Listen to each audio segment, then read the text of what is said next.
Hello everyone, this is Dr. Ranjini Singh. Welcome to my channel Abhigyanam. Today I am going to discuss a very important and conceptual topic, comparative study between Jean Piaget versus Vygotsky theory. Both the psychologists have done very important work in their own field. In this video, we can differentiate it into various points. Number 1, biography. आज के इस video में हम gene पियाजे और Vygotsky के सिद्धांत का तुलनात्मक अध्ययन करेंगे। मैंने अपने पहले के वीडियो में भी जीन पियाजे के कॉग्निटिव डेवलपमेंट और वाइगोत्स्की के सोशल कल्चरल थियोरी को अलग अलग रूप में व्यक्त किया है। आप चाहें तो मेरे चैनल पर जाकर इसे देख सकते हैं। आज के इस वीडियो में हम दोनों ही साइकोलॉजिस्ट के थियोरी को तुलनात्मक रूप से अध्ययन करेंगे। तो सबसे पहला जो हम डिफरेंस देखते हैं या फिर हम अध्ययन करते हैं तुलनात्मक, तो वो है जीवन परिचय। पियाजे का पूरा नाम क्या था? जीन पियाजे। इनका टर्म क्या था? 1896 टू 1980। ये एक स्विट्जरलैंड के साइकोलॉजिस्ट थे, डेवलपमेंटल साइकोलॉजिस्ट थे। वहीं वाइगोत्स्की का पूरा नाम क्या था? लेओ सेम्योनोविच वाइगोत्स्की।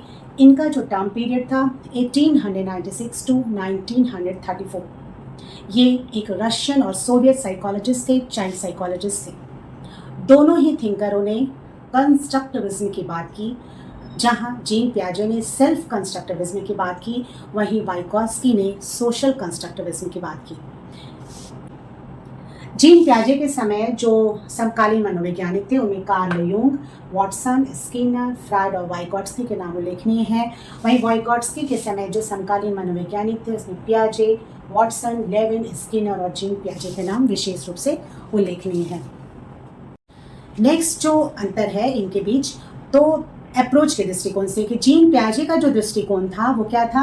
इंडिविजुअल कंस्ट्रक्टिविज्म, यानी कि उनका मानना था कि बच्चे जो होते हैं, एक छोटे वैज्ञानिक होते हैं, लिटिल साइंटिस्ट होते हैं, जो एक्सप्लोर करते हैं, हमेशा खोज में लगे रहते हैं, ट्रायल और एरर के द्वारा वो गलतियां करते हैं और सीखते हैं और उसके अनुभव के आधार पे वो अपने संज्ञान का निर्माण करते हैं, अपना अंडरस्टैंडिंग डेवलपमेंट करते हैं। यानी लगातार वो अपने मेंटल एबिलिटीज़ का यूज़ करते हुए, वातावरण से इंटरेक्शन करते हुए अपने कॉग्निटिव लर्निंग यानी चेंजिंग बिहेवियर करते हैं।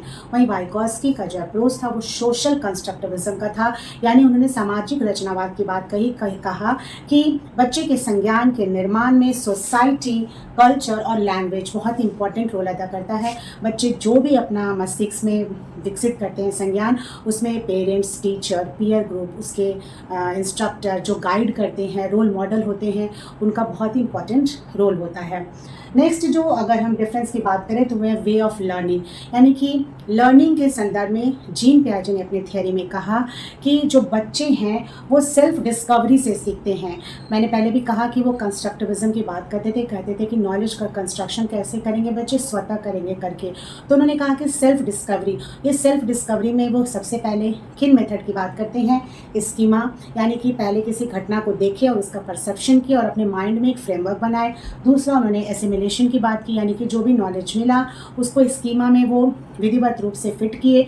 और तीसरा रिकमेंडेशन, यानी कि जो भी प्रीवियस नॉलेज है या तो उसके साथ उसे पूर्ण रूप से समाहित कर लेना या फिर उसमें मॉडिफिकेशन करना।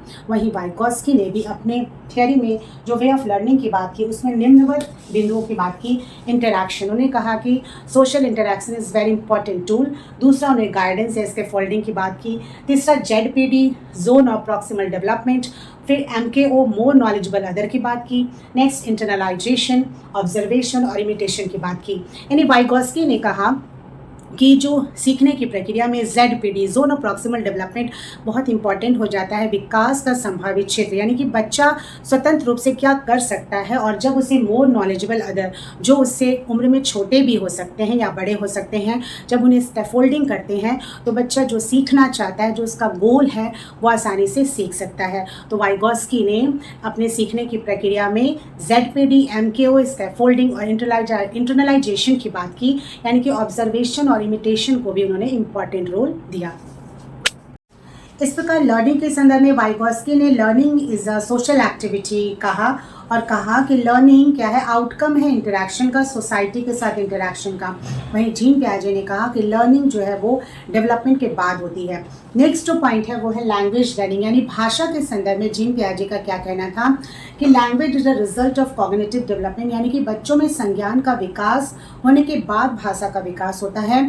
अर्थात थॉट्स जो होते हैं पहले आते हैं, thoughts comes first then language, उसके बाद भाषा बच्चे सीखते हैं। वहीं वाइगॉस्की ने लैंग्वेज को एक बहुत इम्पॉर्टेंट टूल माना है थिंकिंग के लिए, संज्ञान के निर्माण के लिए। उन्होंने कहा कि सोशल इंटरैक्शन का जो मेन जो आधार है वो भाषा है। उन्होंने 3 प्रकार के स्पीच की बात की। सोशल स्पीच जो कि जन्म 2 वर्ष में शुरू हो जाता है, दूसरा है प्राइवेट जिसका काल है 3 साल, और तीसरा है साइलेंट स्पीच जो कि 7 साल में होता है। उन्होंने कहा कि सोशल स्पीच के दौरान बच्चे क्या है अपने जो भी डिमांड्स हैं वो पेरेंट्स से बोल करके मांगते हैं, अभिव्यक्त करते हैं। प्राइवेट स्पीच में बच्चे क्या करते हैं, सेल्फ टॉक करते हैं, खुद खेलते हैं, बातें करते हैं, उससे बच्चों में प्रॉब्लम सॉल्विंग स्किल आता है। जीन पियाजे ने सेल्फ टॉक के संदर्भ में कहा है कि ये जो प्रवृत्ति है बच्चों में जैसे जैसे मैच्योरिटी आती है वो समाप्त हो जाती है, वो उसको बहुत ज़्यादा इंपॉर्टेंस नहीं देते हैं। लेकिन वाइगॉस्की ने कॉग्निशन के निर्माण में ये प्राइवेट स्पीच को इम्पॉर्टेंट माना है। उन्होंने कहा साइलेंट स्पीच की बात की, कहा कि बाद में 7 साल में बच्चे मन में भी बात करना शुरू कर देते हैं, जो कि सामाजिक दक्षता के लिए बहुत ही इम्पॉर्टेंट होता है। अब नेक्स्ट जो हम भिन्नता या फिर तुलनात्मक अध्ययन कर सकते हैं वो है एजुकेशनल इम्प्लीकेशन, यानी कि शैक्षिक अनुप्रयोग पर। जीन पियाजे ने जो थियरी दिया उसका जो एजुकेशनल इम्प्लीकेशन के आधार पर हम कर सकते हैं कि उन्होंने कहा कि टीचर क्या है, फैसिलिटेटर है, यानी कि वो इन्वायरमेंट प्रदान करेगी जहाँ बच्चे स्वतः काम करेंगे, डिस्कवरी करेंगे, ट्रायल एंड एरर करेंगे, अनुभव से सीखेंगे और कॉग्निशन का निर्माण करेंगे। उन्होंने स्टेज बेस्ड टीचिंग की बात की कि हर स्टेज में अलग अलग ढंग से टीचिंग प्रोवाइड करना चाहिए। वहीं वाइगॉस्की ने टीचर को स्कैफोल्डिंग की बात की, कहा कि शिक्षक जो होना चाहिए वो हर एक स्टेप पर बच्चों को सहायता दे, उसके साथ ही वो गाइडेंस करे। कोलैबोरेटिव लर्निंग की बात की, सोशल कंस्ट्रक्टिविज्म की बात की थी, तो उन्होंने कहा कि सोशल इवेंट कराया जाए, हमेशा छोटे छोटे कल्चरल एक्टिविटीज़ के द्वारा बच्चों को सोसाइटी के साथ निरंतर इंटरैक्शन कराया जाए।